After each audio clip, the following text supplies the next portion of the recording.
Welcome to an hour of HeatlhMade Radio. HeatlhMade is a community for natural health seekers where we educate people about common health conditions and share extensive research on the most effective natural health treatments and promote legislation that protects our health freedoms.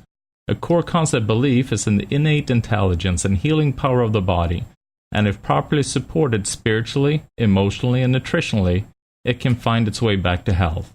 HeatlhMade Radio will bring information from integrative health experts throughout the world. Check us out at healthmade.co. Health is what you make it.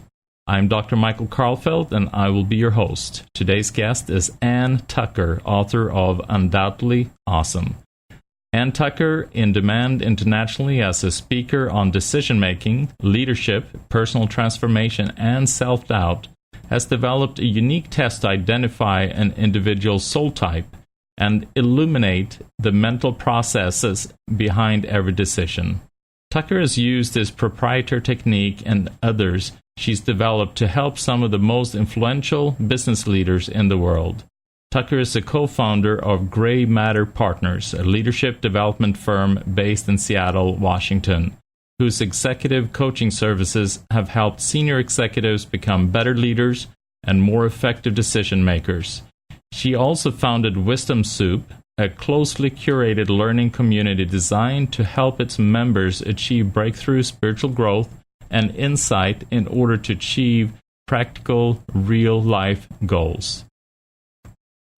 Ann, it's so great to have you on the show, and I mean, with your background and what you've done in your life, I really feel honored to get to chat with you a little bit and see what we can do to help us to go through decision processes. Oh, thank you so much for having me. Yeah, it's always something I love to talk about, and it's really a pleasure to talk about it with you. So thank you. Thanks. So one of the hardest things that probably everyone is dealing with decisions, and most of us, it can be on a personal level, it can be on a health level, it can be on a business level, but it seems to be the same kind of process. And if we don't, most of us just get stuck and we don't understand why we're getting stuck. I mean, what are your thoughts behind that? What can we do to unstick people? Yeah, well, and it's really interesting. People get stuck at different phases of their decision, depending on what I call their soul type. So we each approach our decisions differently.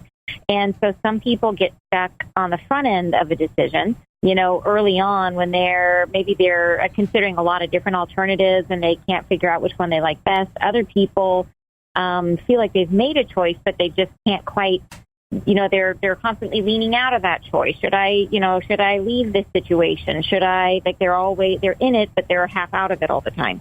So we're all a little different in terms of where we get stuck, and the recipe for getting unstuck varies just as much. So it's like really you need a custom answer depending on what your specific soul type is and how it is that you specifically make decisions.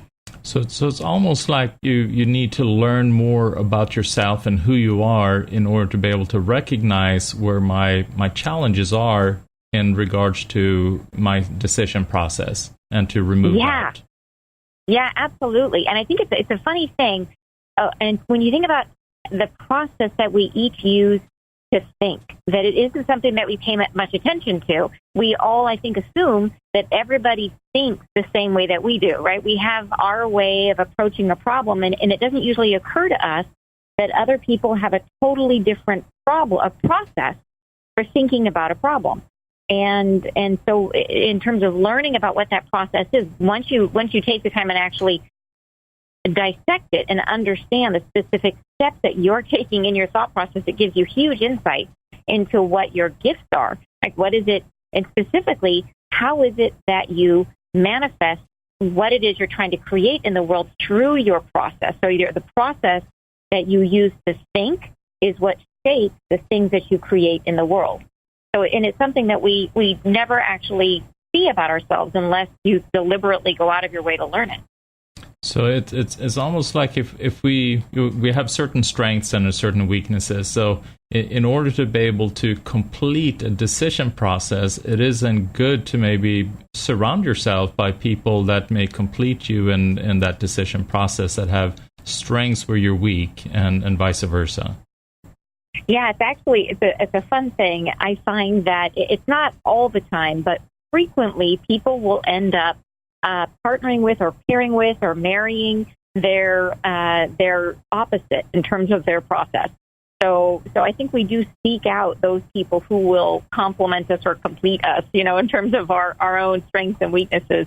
Although, to tell you the truth, I have also seen the opposite, that when somebody is very, very successful with their own way of solving problems, their own decision process, sometimes they start to think that their way is the only way.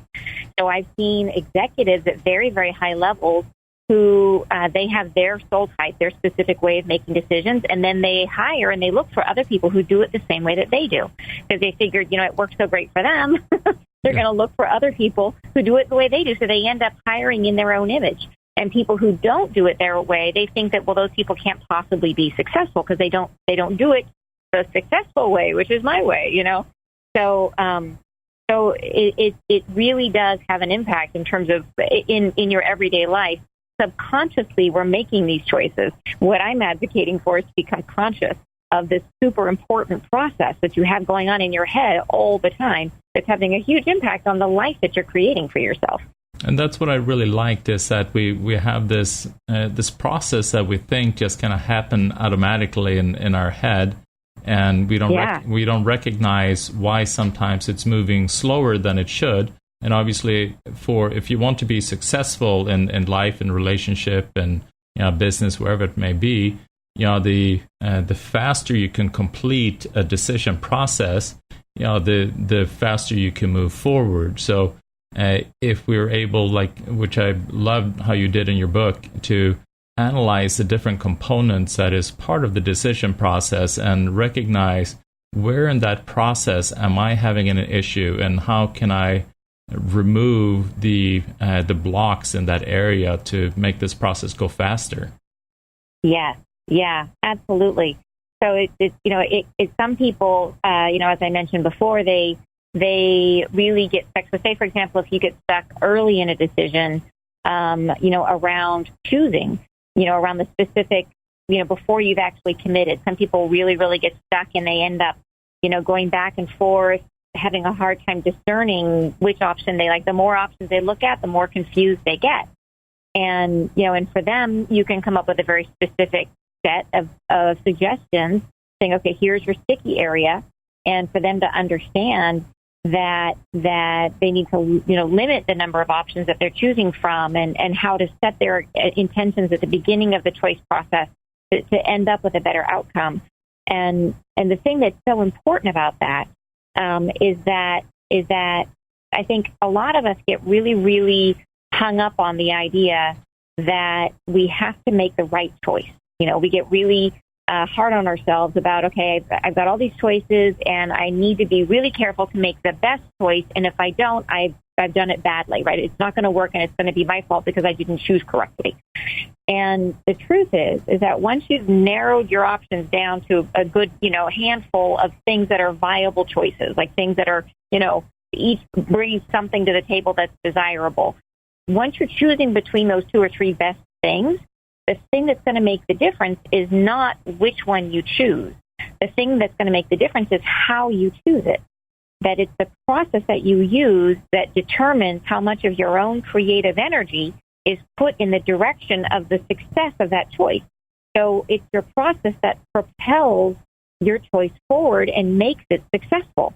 So if you end up with a process that gets you really stuck in ambiguity and confusion and uncertainty, well, then whatever you choose, doesn't matter how great of a thing it is, it's much less likely to be successful for you. You're much less likely to feel great about it at the end. So I love the quote, I think it was Theodore Roosevelt that you quoted. The saying that the best that you can do is make the right choice, and the worst, the second best is to make the wrong choice, and the third and the worst is to make no choice whatsoever. Right. Something like that. I'm not sure. But yeah. So the key, and that kind of illuminates what you were talking about, that once you've narrowed down to those 2 to 3 options, it may not be that one of them is better than the other. And what is important, like you're saying, is that decision process, and that you are then you're putting your energy into your choice instead of continuing to doubt yourself that maybe I should have done the other. Yeah, absolutely. The way I look at it is that your energy, your creative energy, which is really what you're putting out, which you're using every moment to create your reality, that energy is a lot like light in a room. You know, you walk into the room and you flip on the light switch, and the light is just all over. It's just diffuse in the room. It's not really directed at any one thing. And that light, scientifically, you say that light is what they would call incoherent. That means that all those light waves are going sort of at different frequencies, different directions. They're sort of just going everywhere, and they're not particularly focused. But if you take all those light waves and you align them, you make them all the same length, the same frequency, everything going in the same direction, it becomes coherent. And when you do that, that light turns into a laser beam. And think about how much more powerful a laser beam is than an incandescent light bulb, right? It's an incandescent light bulb can light up the room. The laser beam can literally go through the wall. Yeah, exactly. So, and it's the same thing for your creative energy. Is that if it's diffuse and all over the place and it's not focused, if you're kind of like leaning out of a decision, or you're thinking of 4 different options, you're not really sure what you like, your energy's kind of going everywhere. But if you get it fully aligned and directed, and everything's going, your intentions, your thoughts, your beliefs, everything is powered in the same direction, your creative energy becomes coherent, just like that laser beam, and it becomes infinitely more powerful in terms of creating whatever it is that you want to manifest in your life. I love that. So in your book, you were talking about something like the difference engine that exists within all of us. And that is kind of a natural process where we're always comparing everything to something else. And can you tell me a little bit more about the difference engine and what that accomplishes, and where in the decision process does that play a role? Yeah, I'm so glad you asked, because it's such an important concept. And so in the book, I do refer to it as your decision engine. And what that is it's like a thought process. Imagine it like a tool that you have in your brain, a brain tool that you use to help you understand the world.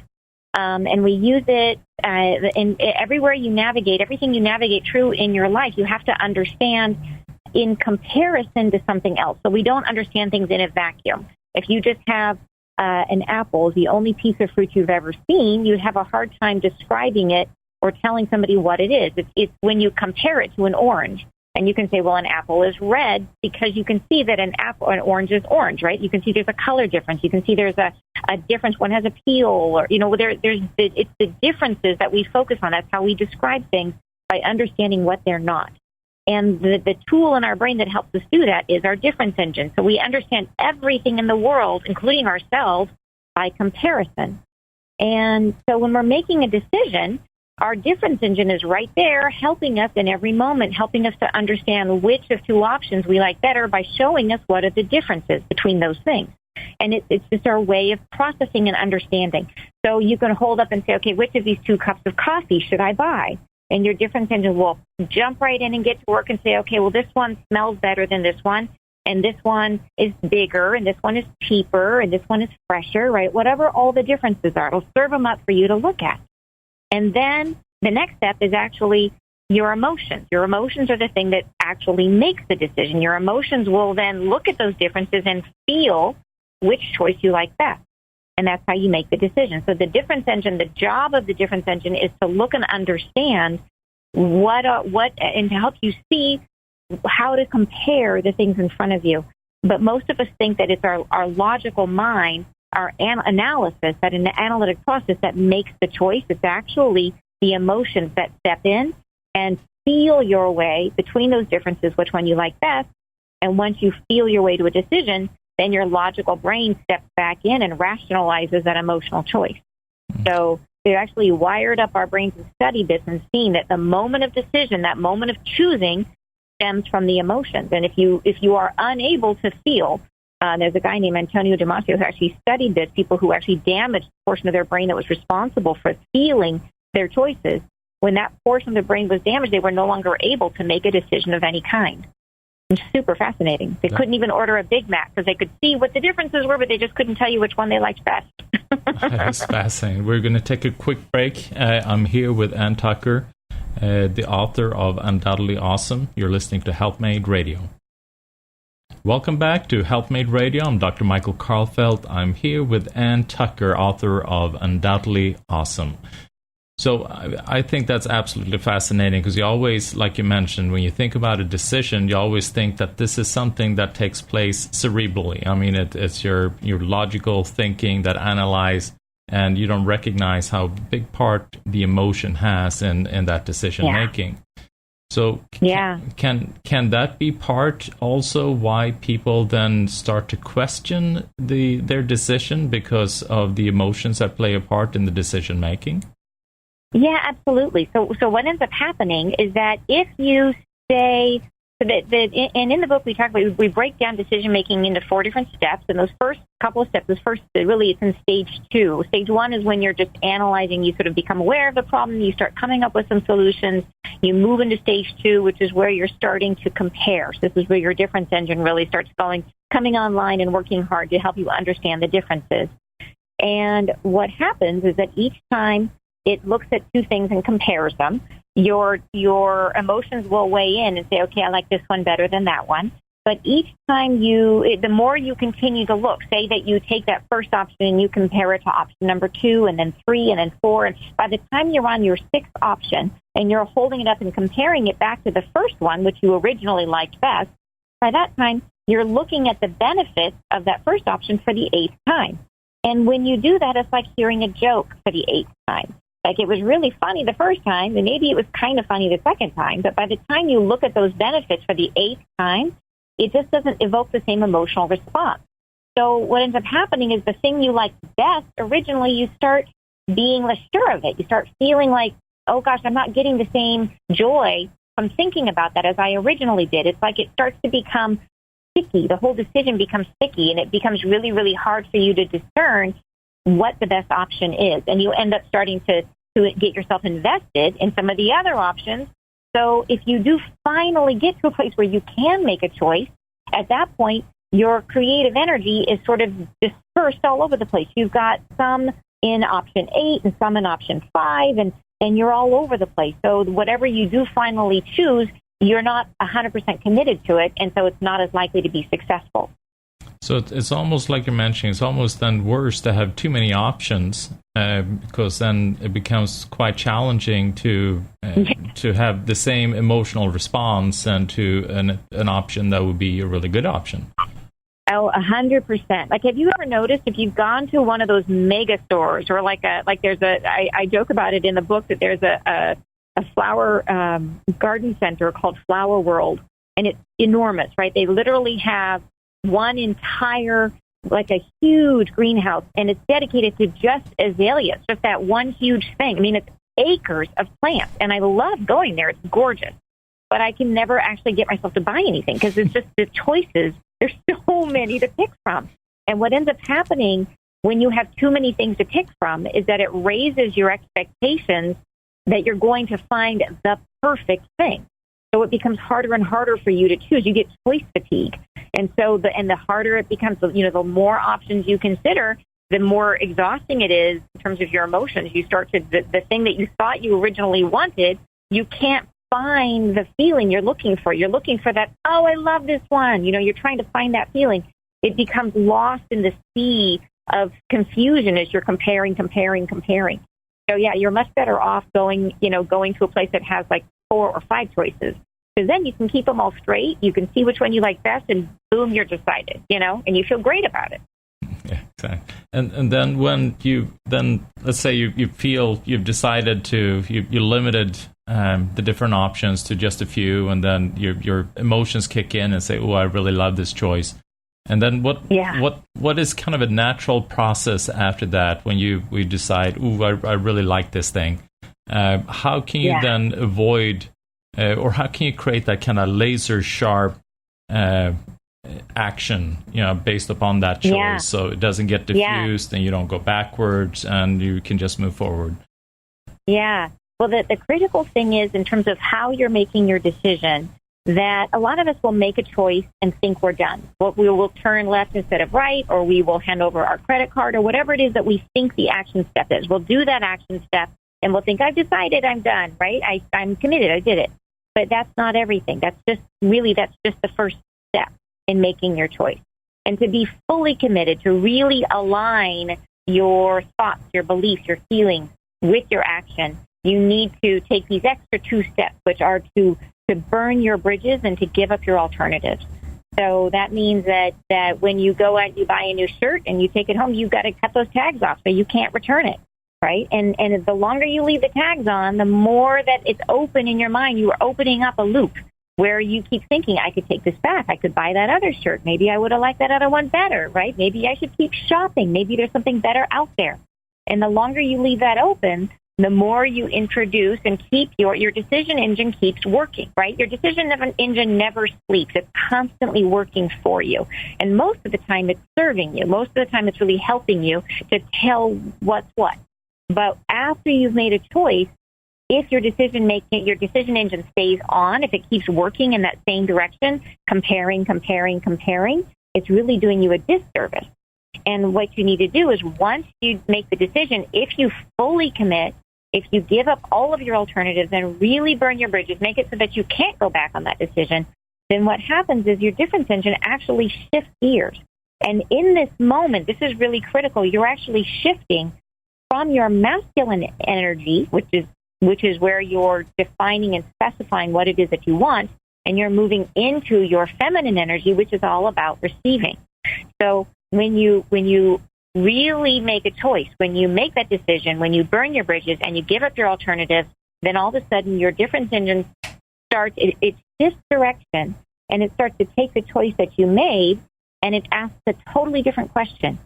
Now it asks, what's better about the thing that I chose? What do I like most about the thing how is it better and different and more special than everything else? And that's the question you're asking yourself, and those are the answers you're looking for. So you begin to fall in love with the thing you picked. So it's by making that really defined choice, by making the decision, burning your bridges, giving up your alternatives, that you align your thoughts, your beliefs, your actions, and get everything coherent so that your creative energy is really powerful.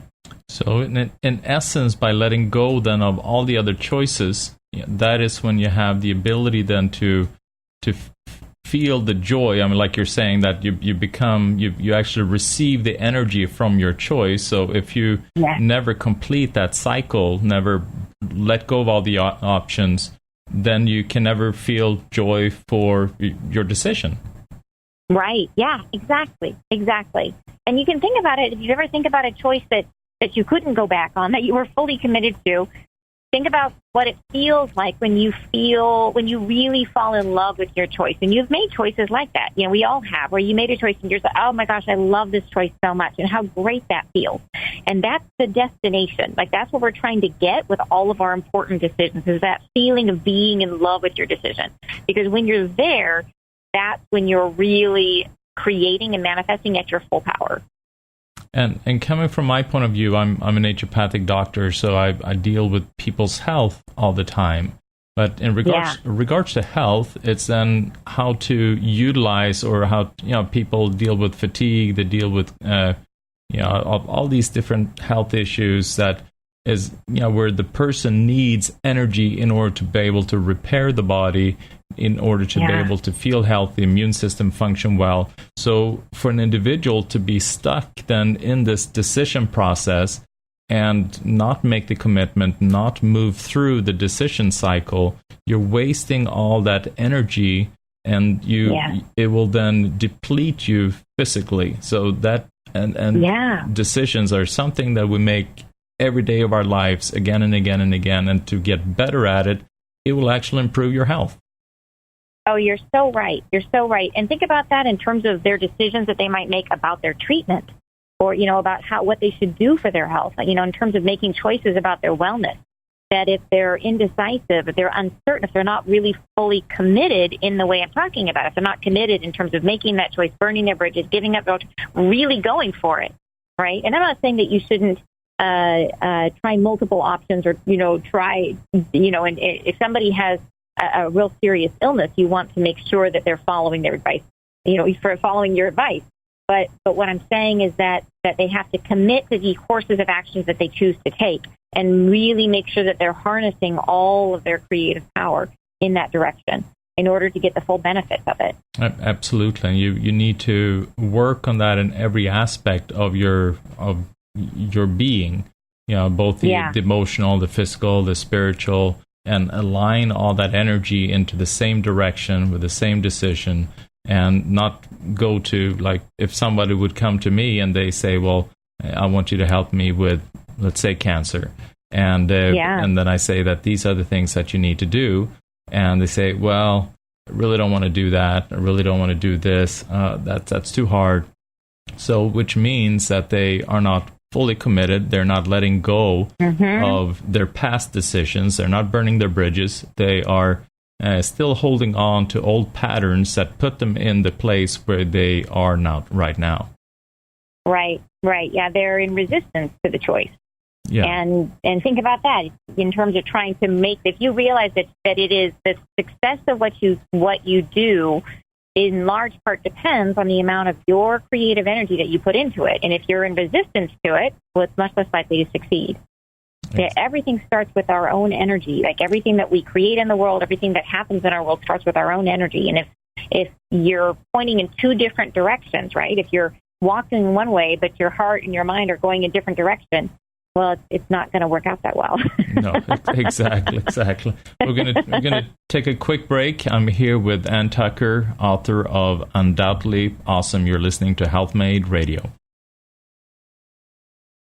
Welcome back to HeatlhMade Radio. I'm Dr. Michael Karlfeldt. I'm here with Ann Tucker. She's the author of an amazing book, Undoubtedly Awesome.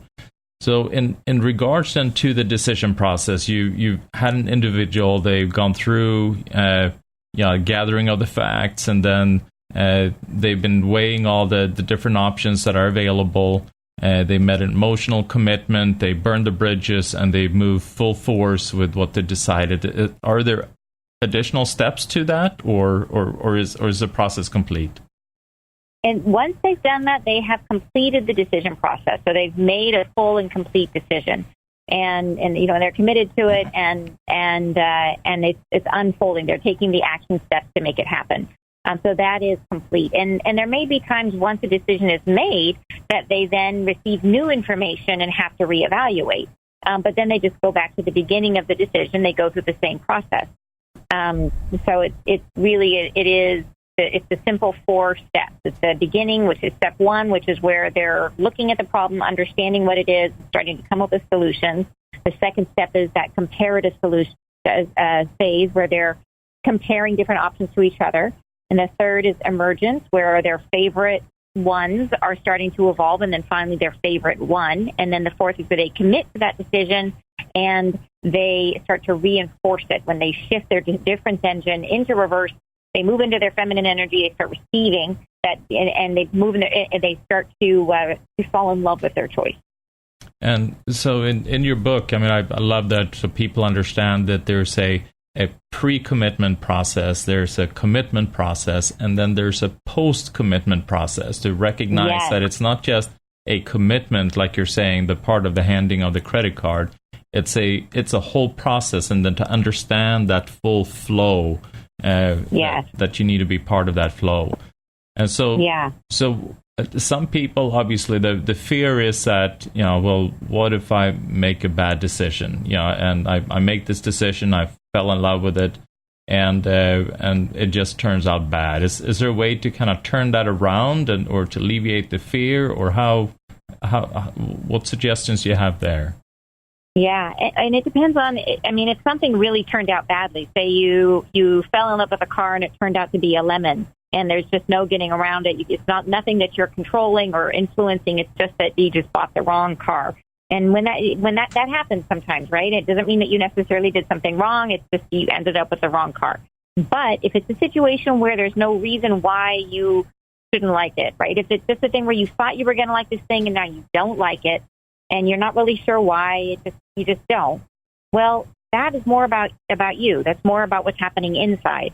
So how do you fall back in love with something after you've bought it, right? If you bought it or you've chosen it and you thought you really liked it and now you're finding not so much. The process of falling back in love with something is really about how do you recommit yourself to that thing? How do you, and it's about the process of recommitting yourself to it is about investing yourself and your identity in that thing. So it may be a thing where you take care of it. Say that you bought that car, and it's not that the car is defective. It's not a lemon. It's just that you just feel dissatisfied with your choice. For some reason, you're comparing it to other choices out there, and you think, I wish I bought a different color, or I wish I had bought that other one that has a more trunk space, or whatever it is. If you want to fall back in love with that car, put some energy into it. Take it to the car wash and wash it yourself, or do some, take it on a road trip and make sure you open the sunroof and enjoy the features that you bought that you really enjoyed. You need to invest some piece of yourself back into the thing that you chose. And it's through that investment, because we fall in love with the things we identify with, that we think there's a piece of ourselves that become part of our self-identity. And so by doing that, you can help yourself to fall back in love. I've heard stories of people who were in marriages that weren't working any longer, and then one spouse got sick, and the other spouse had to take care of them. And through the process of caretaking, they fell back in love because they became invested in each other. Then if you have a house and you do yard work on your house, all of a sudden you start caring about the yard, right? And I'm not saying anybody should get sick to save their marriage. It's a terrible idea. But the point is that the things that you invest in, you care about. And so if you want to fall back in love with a decision, if you want to fall back in love with something you've chosen, find a way to reinvest yourself in that choice, and it will help you to get back on track. So it's going back to that where you burn your bridges and you invest in your choice, and that is when you then receive the energy back from that choice. If you keep spreading your energy looking at other choices, that depletes you.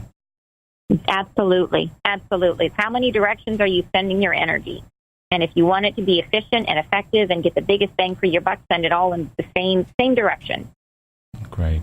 Yeah. And so we were talking earlier then in the show about that each individual, they make choices in a different fashion. And right, yeah. So you categorize these people, all of us, into different, what you call soul types. Yeah. And in your book, I know that I love this very, very simple little kind of chart that you go through, and it will then identify as to which soul type you are. It was so simple. It's just a few questions, and it's amazing how accurate it was. Yeah, that's awesome. We can do it now for you if you'd like. I can walk you through the questions, and we can use you as a guinea pig and then talk about what your soul type is and talk about how it is that you specifically make decisions. Would that be fun? I would love that. I assume that this is protected health information so that nobody else will know about it, right? I'm afraid we are on the radio here, so this is pretty public. Okay, dang it. Okay, well, I'll leave myself out there. Okay. Okay, I'm ready. So, okay. So the first question, and this is just a simple 3-question process, is in general, do you make decisions slower or faster than other people? I tend to be pretty fast with my decision. Yes, okay. And in general, if you were to run into somebody that you knew at the grocery store and they were going to ask you, how have you been? How would you rather answer? Would you rather tell them just the facts about what you've been doing? Oh, first I went here and then I went there and life has been good. How about you? Or would you answer with a lot more details about how it affects you and how you feel? So would you tell them, boy, I went on vacation and I needed a vacation. I've been exhausted and I brought up all these childhood issues that I've been having and it made me feel this way. Would you be more expressive in that way? So more like Lucille Ball from I Love Lucy, or the opposite end of the spectrum would be more like Spock from Star Trek, just the facts, just the details? Yeah, I love Lucy more, but I probably would be the opposite. I would be kind of straight to the point a little bit more. Yes. I'm not sure if it is because I'm half German and half Swedish, Yeah, we're just kind of straight to the point. Right. Okay, so more of the facts and the details. Perfect. Okay, so now to choose between these two options, and you're going to like them both, but which one would you like best?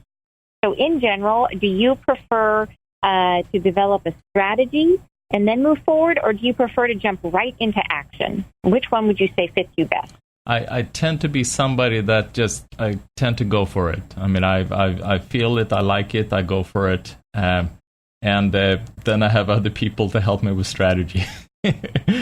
My lovely wife is one of them. That's perfect. Yeah. So what that means is that you're what I call an experimenting soul. And experimenting soul, and does that fit what you got in the book as well? Absolutely. It was just right on. Perfect. Absolutely. And, Perfect. And as I read it, it just fits so perfectly. So yes, yeah. So an experimenting soul, for those people who are listening, is that it means that when you make a choice, and the specific gift, and here's an important thing, is that each of the 7 different soul types comes into the problem at a different place in the problem, at a different point in the timeline of the problem, bringing a different gift, a specific gift that's incredibly helpful at moving the problem forward. And the specific gift that you bring as an experimenting soul is momentum, is that you have the ability to take things from not moving to full speed, that you have an incredible stamina and that ability to create action and to create change.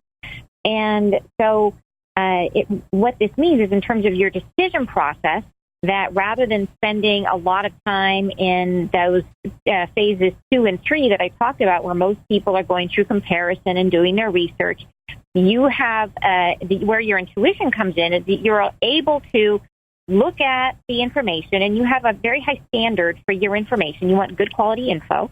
But from that information, you'll be able to glean what are the 2 or 3 things that really matter, the most important things. From that, you'll develop a quick plan of action. What's the most likely plan of success? And then you will immediately put it into action and try it out and see if it works. And so you're experimenting, and you always keep plan B there in your pocket. So as you're moving forward, you'll be looking back and forth, looking to see if this is working. And if it's not working, you're able to change and adapt immediately on the fly. So you're great in high-pressure situations. Like a lot of first responders might be experimenting souls, people who can adapt and change as needed. Does that sound like you? Yeah, that sounds exactly like me. And where would my challenges be in that decision process? So where should I? Because that's always knowing your strength, and then also knowing how to overcome your challenges. Where would my challenges be? Yeah, and the challenge would be because of the fact that the gift that you bring is that ability to get things right into action and to be super adaptive with your process. But because of the fact that you are in this adaptive mindset, that you're always sort of scanning and testing things, seeing if they're working, seeing if there's something better, how can I be on my toes and change in case my environment changes? But what that means is that it's not as often that you fully commit to your choice, that you're more like an experimenter, right? You're half in and half out looking, and you always have plan B in your pocket, which means that that not all of your energy is being directed toward the success of the choice that you made. So the key and the trick for you is, how do you keep all the benefits of the gift that you have, and also keep your energy cohesive and directed towards the thing that you choose? And so for you, that's the balance that you have to strike. And what are the choices where you have a higher degree of certainty that you want this one to work out? And when that's the case, you make sure you fully commit to that choice. And what are the choices where you need to be adaptive? Yeah, and what would that look like? I mean, for somebody like me, what would that look like to fully commit? I mean, I know we talked about burning bridges. So it means pretty much to then clear your head of any other possible option that's out there. Right. It means don't go shopping for new cars. I like them all. Yeah. Exactly. It means that if you're, don't watch if you're just bought a house, don't keep watching House Hunters. You know what I mean? You want whatever it is that you choose you want to make sure that you're fully invested in that choice and you stop the shopping process. And that you, rather than continuing to compare what you choose to other things, instead you can deliberately help yourself to make the choice to begin noticing what's best about the thing you made. And the way that you can double down on that investment is to look at all the features, the benefits of the thing that you chose, and make sure you're taking time to enjoy those benefits. So if you bought a car that has a beautiful feature, like that has the sunroof, make sure you open the sunroof and be aware and focus and really enjoy it, right? And so that's one way you can help yourself to make sure you're fully invested in that choice, is to take the time to really appreciate it. I love it. Well, we're going to take a quick break, but when we're back, we're going to go through the other 6 soul types so that you can get a feeling of, which one of these might be me and where more my strengths in regards to that soul type. I'm here with Ann Tucker. You're listening to HeatlhMade Radio. Welcome back to HeatlhMade Radio. I'm here with Ann Tucker, and we're currently talking about the different soul types and how we make decisions. And this is all coming from her book, Undoubtedly Awesome. It's your own personal roadmap from doubt to flow, and we all want flow, and we don't want doubt. So this is a good book to have, because we want to experience that. So we identified I'm the experimenting soul, which is one of the 7 soul types. Can you kind of touch on the different soul types and give a description as to what their strengths are, their weaknesses? So people out there could see, well, I relate to this and I don't relate to that, and that way they can see how they can get better at making decisions. Yeah, absolutely. So as I mentioned, each soul type comes in at a different part of the problem. That you can think of every problem like a hallway with 7 different doors in it. And we tend to gravitate to the door that we are best at, which is our soul type, which is the one that we do naturally. And so the first soul type is what I call an optimizing soul, and their real gift is the ability to physicalize their ideas, to come up with the idea that's sort of the outside of the box, the thing that hasn't been thought of before, and then to then create that, to physicalize that idea on the earth plane. So they are the ones that they rethink, they rework, they reimagine things that are already existing into new and totally unimagined forms. So they have a very nonlinear thought process. So rather than going A, B, C, D, they go A, 4, 2, M. And it comes up with something that maybe you hadn't imagined before. So anyways, they tend to be highly visual people, and highly creative.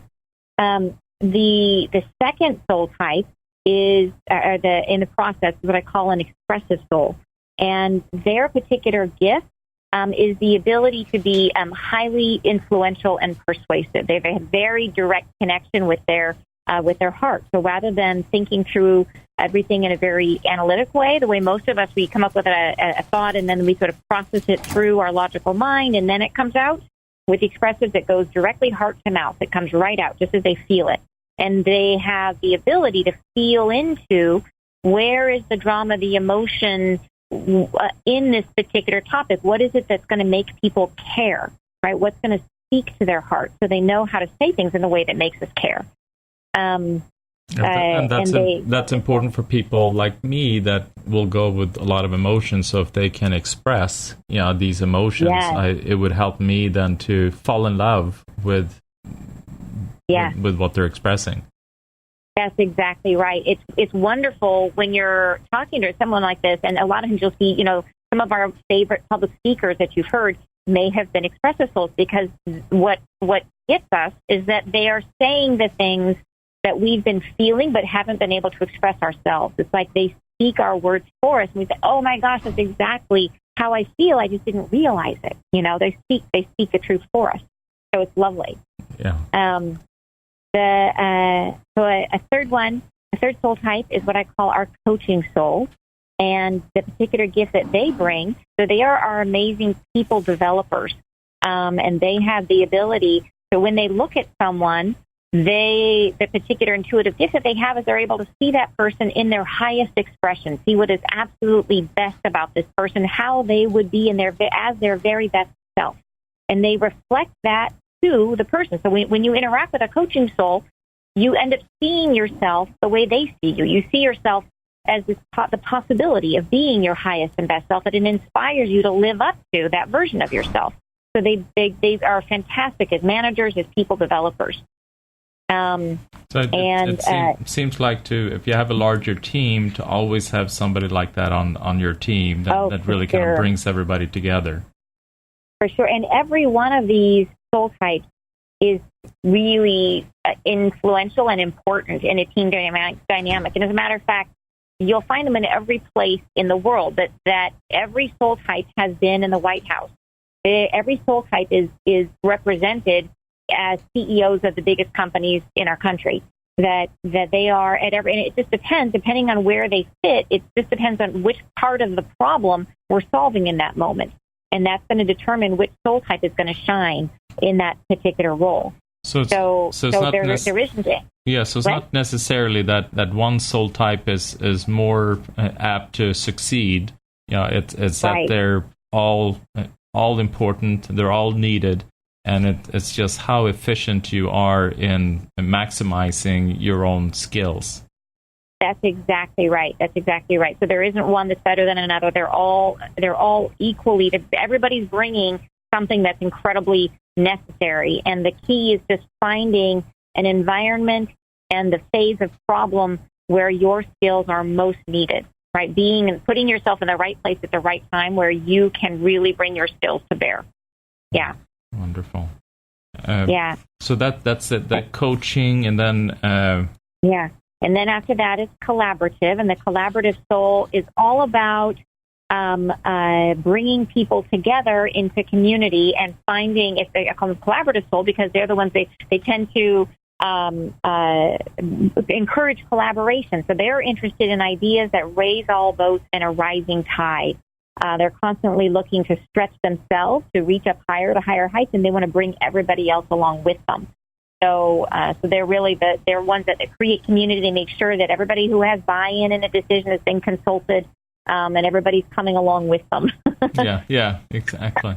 So that is still, because the coaching soul is the one then that makes people feel, or kind of brings out the best in the individual and make them kind of make you a better you. But then the collaborative is the one that kind of creates a community out of all these people and organize them. Exactly. Yeah, and then we move from there into what I call the learning soul. And the learning soul, their particular gift is they're highly analytic and logical, and they're able to remain neutral on a decision. They're able to stay neutral longer than any other soul type. They stay open-minded longer than any other soul type. So what that means is they end up making clearer decisions than most of us because they think about it in a more objective way. They love learning for learning's sake. They're amazing warehouses of knowledge. So you definitely like to have these people around. They're the people that can help you think through, poke holes in your ideas, help you see the mistakes that you're making before you make them. So they are a fabulous resource. And they are, among us, some of the best decision makers. Are they really? Because I mean, to me, thinking if the emotion plays such a big part in the part of the decision making, so the learning soul, when you're this analytical, doesn't that then become a handicap when you are too detached? It does. Yeah, it does. So the caveat there is, I would say, when they make a decision, it's a really good one. The problem is they make fewer decisions. So the trouble they run into is that some opportunities pass them by because they take too long to decide. But when they do make a choice, if they actually say, hey, I'm going to do this thing, then you know they've really thought it through. Yeah, you know, they have 95% certainty around that choice. Yeah. But the downside, like I said, and that's the challenge they have, is that they can end up letting things pass them by. Okay. And these are the different soul types, and how... Yeah, so what would be the best way for an individual, for the person who's listening? Obviously, they can buy your book, but you have also a bunch of other resources as well that can help them to improve their ability to move through these decisions that they have. And the reason why I really love having you on the show, because this is, as I mentioned, this is some of the most important things in our lives, is to be able to complete this cycle. This is what makes us either successful or not successful. Yes, you are so right. And that's actually a big focus of my work right now. I'm actually in the process of running a mastermind right now and getting ready to launch a course that's using this information, and it's called Business Energetics, and it's about learning how, through understanding what your soul type is, learning how you can manifest more powerfully, understanding that with each of the 7 different soul types represents a different form of manifestation. So specifically, if somebody is trying to start a business, if they're trying to create something in the world, right? Create something that doesn't exist yet, such as a business. How do you go through this process of every single soul type if each of us has one that we're best at? How do you learn to manifest in these other different ways, which is necessary? We all know it takes more than one type of energy to create a business. We know that intuitively, but each of us is born with just one. And so the key is to learn how to grow ourselves, how to become more flexible, and how to learn to embody these other methods of creation so that we can bring a business or whatever it is that we want to create to full fruition. So I'm in the process of teaching that now. But that's if you really want to go deep on this and really understand how this stuff works, how to really work with your own energy and how to use it to create your life, to create your business. That's the place to go, is Business Energetics. And it's you can find that through me, through AnnTucker.com or bizenergetics.com.